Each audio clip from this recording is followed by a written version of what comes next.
तो आज का टॉपिक है प्रोजेक्टाइल मोशन का टाइम ऑफ फ्लाइट उड्डयन काल।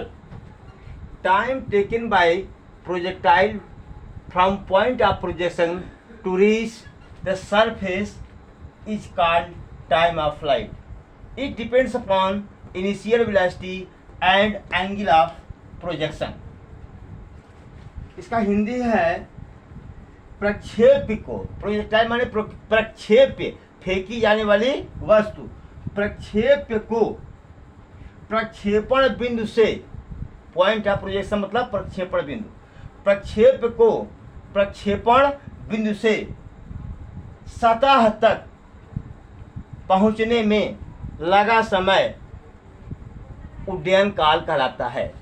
ये जो है पॉइंट आपका पॉइंट ऑफ प्रोजेक्शन है ओ, और ये क्या है ओ डैश. प्रक्षेप को प्रक्षेपण बिंदु से सतह तक पहुंचने में लगा समय क्या कहलाता है? उड्डयन काल.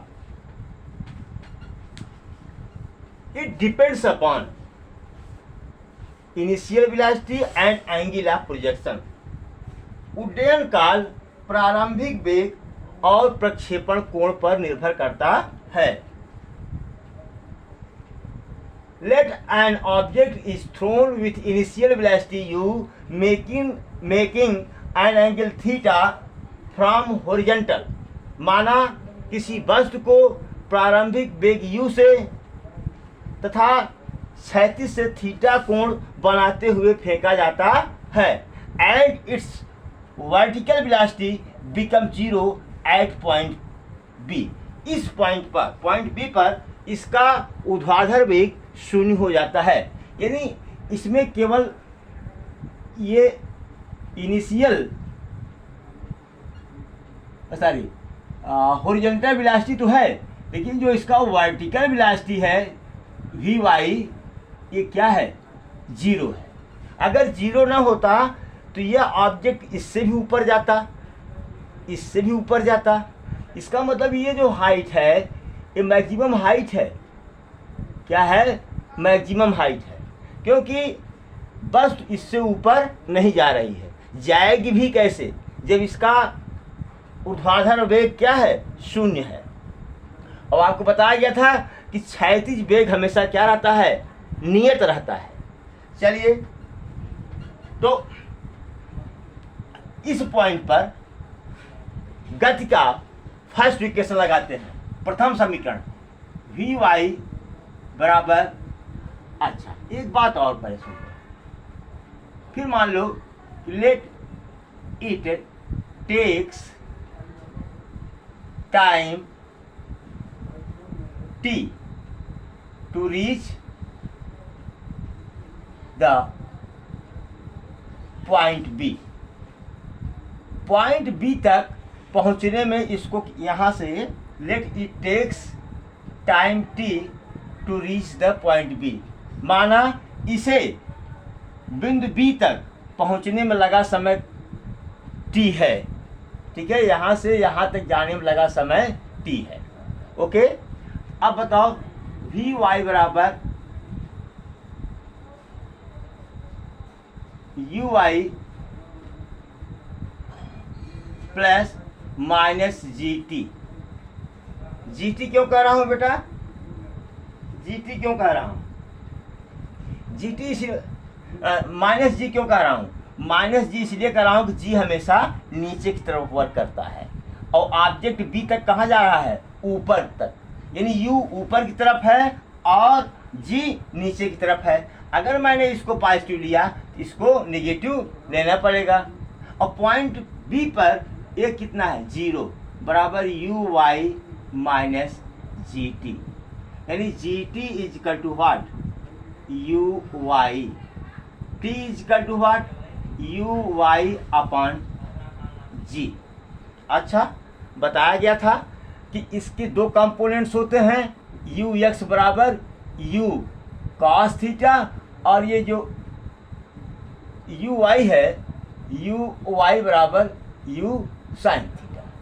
ओके, लेकिन यहाँ पर जाकर के यही कंपोनेंट यहाँ पर जाकर क्या हो रहा है? 0। तो ये t बराबर क्या हो गया बेटा? t बराबर है यू वाई कितना है? U sine theta upon G, U sine theta upon G. ठीक है, अब बताइए, ये चीज तो हमको मिल गया, t का मान मिल गया हमको। टाइम, अब यहां चलते हैं, यहां से time taken to reach at surface is equal to what? T. Object को यहां से यहां तक जाने में जितना समय लगेगा उतना ही समय यहां से यहां तक आने में लगेगा। बता दूं आपको, जैसे मान लीजिए आप किसी गेंद को ऊपर तरफ फेंकते हैं, यहां तक जाने में 2 सेकंड लगता है उसको, ठीक है। फिर यहां से इसको वापस आने में भी कितना समय लगेगा? 2 सेकंड। मतलब महत्तम ऊंचाई तक जाने में, महत्तम ऊंचाई तक जाने में जितना समय लगेगा, महत्तम ऊंचाई से तल तक यानी जमीन तक आने में भी उतना ही समय लगेगा। तो उड्डयन कॉल टी बराबर क्या हो जाएगा? उड्डयन call time of flight T बराबर क्या हो जाएगा? 2t, यानी t प्लस टी, 2t बराबर क्या हो गया? 2u, यहाँ से t का मान रख दिया हमने, 2u साइन थीटा अपान जी। ये हो गया आपका formula for time of flight, उड्डयन काल के लिए सूत्र। Note it please.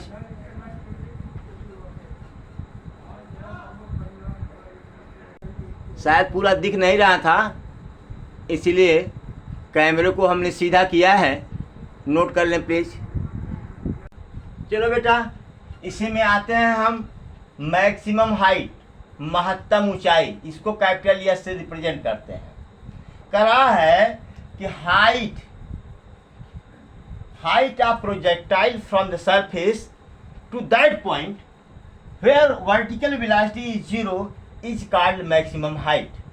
कह रहा है प्रोजेक्टाइल की वह ऊंचाई, प्रोजेक्टाइल की यानी प्रक्षेप की सतह से वह उस बिंदु की ऊंचाई, प्रक्षेप की सतह से उस बिंदु की ऊंचाई जिस बिंदु पर ऊर्ध्वाधर वेग 0 हो, अधिकतम ऊंचाई कहलाता है।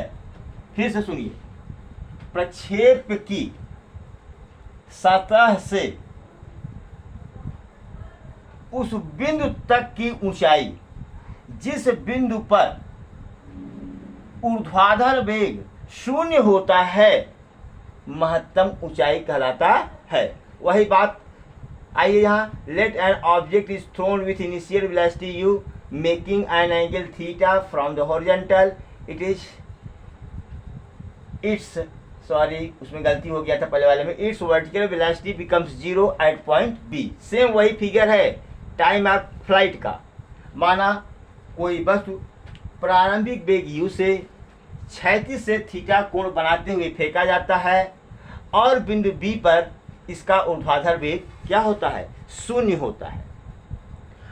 अब यहाँ पर h को निकालने के लिए हम थर्ड इक्वेशन ऑफ मोशन का इस्तेमाल करेंगे।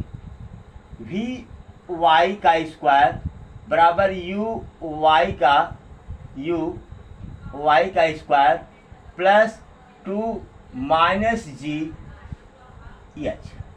तो पॉइंट बी पर जहां इसकी हाइट मैक्सिमम है, जहां इसकी हाइट क्या है? मैक्सिमम है, या एच मैक्स भी कह सकते हो इसको, जहां पर इसकी हाइट मैक्सिमम है वहां वर्टिकल वेलोसिटी क्या है? 0। और यू वाई बराबर क्या होता है? यू साइन थीटा का होल स्क्वायर, 2 इंटू माइनस जी है तो माइनस 2g। यच मैक्स कर दो, यच मैक्स कर दो, चाहे यच ही रहने दो, कोई फर्क नहीं पड़ता।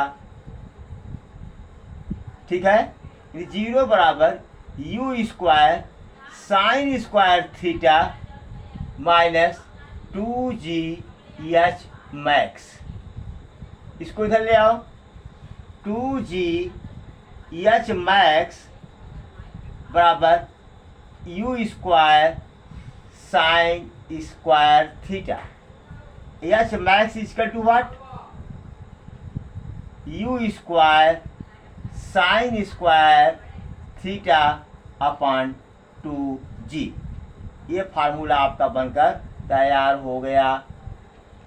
ठीक है, नोट इट प्लीज।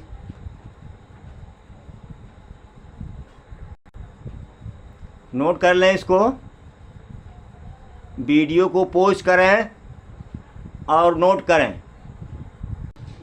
चलिए, रेंज ऑफ प्रोजेक्टाइल आर, प्रक्षेप्य परास करा है horizontal displacement in time of flight is called range of projectile ना। उड्डयन काल में हुआ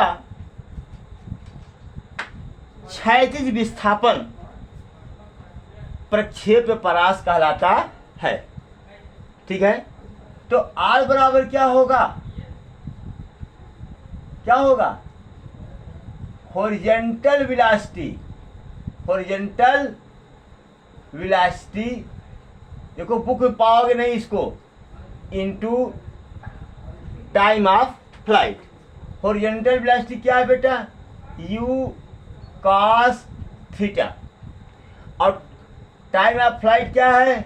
2u sin theta upon g। चलो मल्टीप्लाई करो, तो u स्क्वायर हो जाएगा 2 sin theta cos theta upon g, यानी u square 2 sin theta cos theta को कहते हैं sin 2 थीटा अपॉन g। ये रेंज के लिए फार्मूला हो गया। कुछ बातें हमको कहनी है कि ये आर मैक्सिमम कब होगा। आर मैक्सिमम कब होगा बेटा? जब साइन 2 थीटा मैक्सिमम होगा, क्योंकि यू तो कांस्टेंट हो गया, जी भी कांस्टेंट हो गया। मान लीजिए जी तो कांस्टेंट है ही। एक निश्चित वेग पर,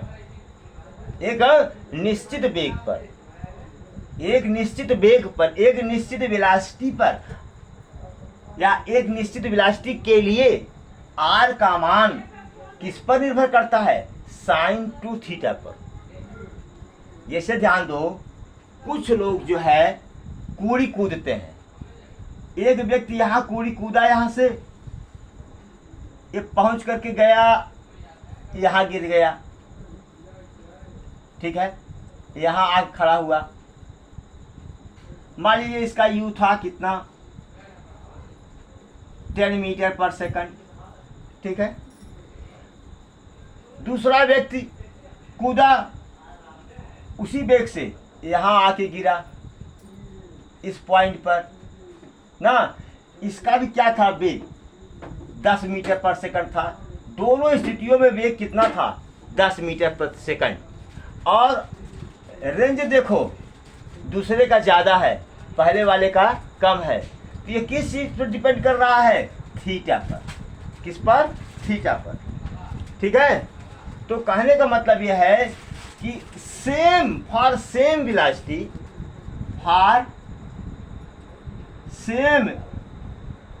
इनिशियल वेलोसिटी,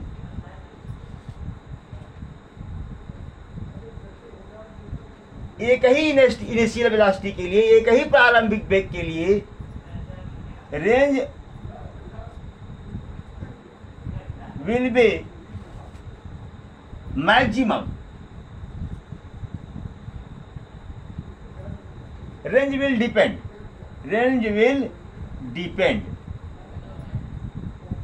अपॉन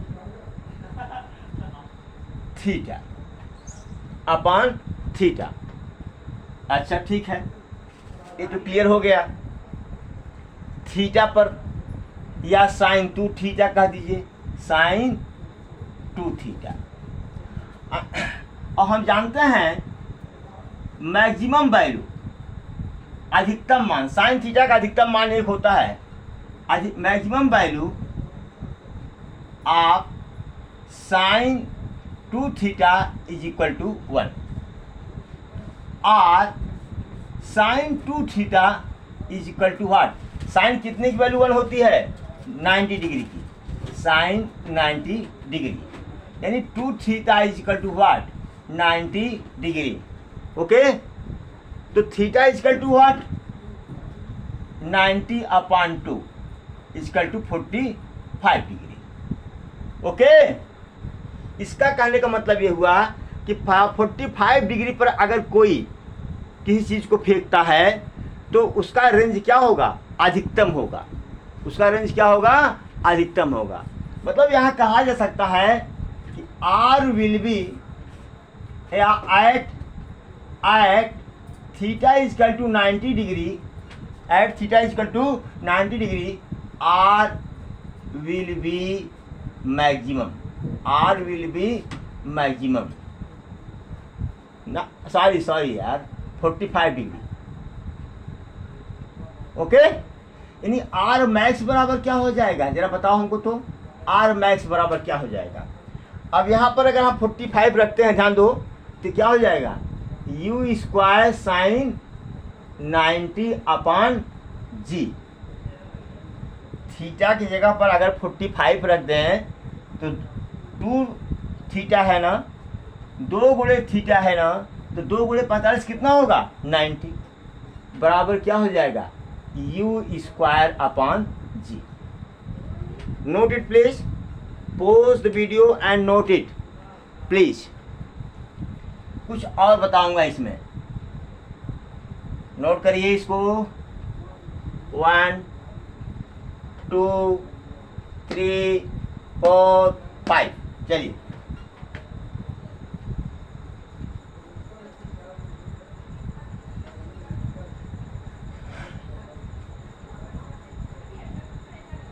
ये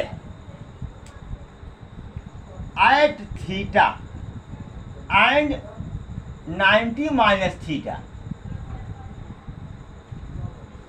एक second,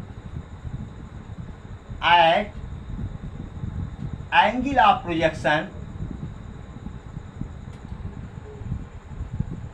angle of projection theta और 90 minus theta, the range will be same, the range will be same।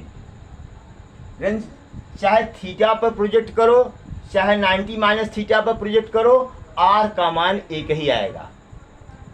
Eight theta R is equal to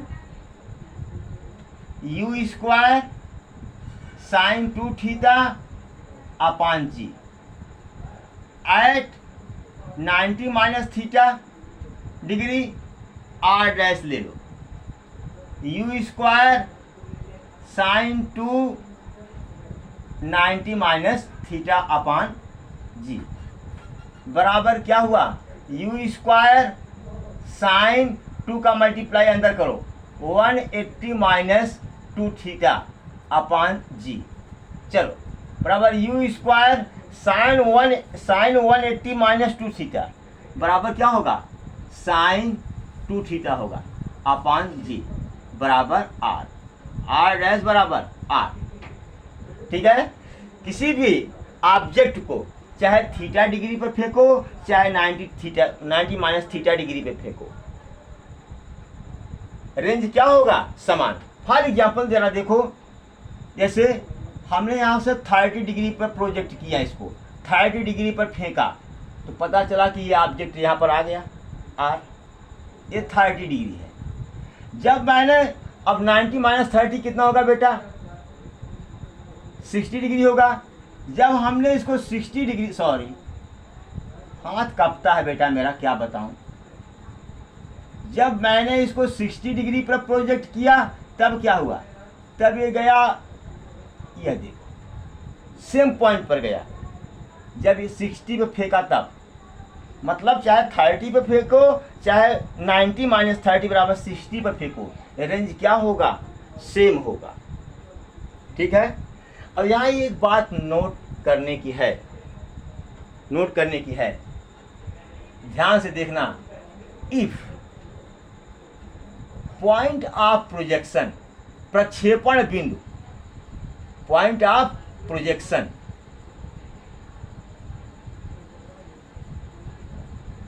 is at some height from the earth, then for maximum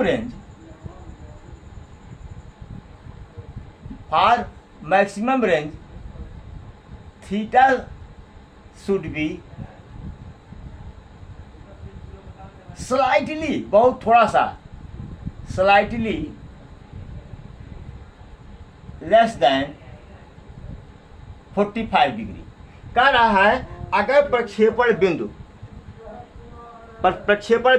पृथ्वी तल से कुछ ऊंचाई पर है तो अधिकतम परास को प्राप्त करने के लिए थीटा का मान 45 डिग्री से थोड़ा सा कम, जैसे 44 डिग्री कर लो, ठीक है ना।